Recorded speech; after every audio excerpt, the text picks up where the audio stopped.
This is probably the last chance me or anybody else will get to camp here. When this place becomes a national park, it's going to be so small that they're going to have restrictions on it when it comes to camping. This is Dowth. This is a Neolithic passage tomb, and it is one of 3 famous passage tombs on this famous bend in the Boyne River. 3 tombs are Newgrange, there is Knowth, and then there is Dowth, which was blown up by the Royal Irish Academy in 1847. So there's a massive crater in the top of it. I'll insert a picture because I don't like climbing on top of giant ancient graves. The Irish government are after buying a huge plot of land here to make Ireland's newest national park. Although it's a relatively big piece of land they bought, it's still pretty small in terms of national parks in Ireland. And there'll probably be some camping restrictions.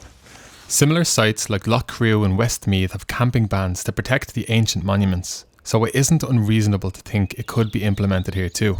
I couldn't resist this maybe being my last chance to come down, see if I can get in a little camp down by the old well next to the tomb of the ancestors.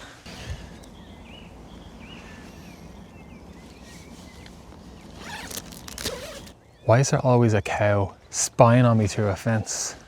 Are you getting that? This is the well of Shan Khan, who was supposed to be the son of the god Lu, which would mean that this well has to be thousands of years old and was probably used by the people who built Dowth. Unfortunately now it stinks and it seems to be where the sheep are getting their water, which is not great.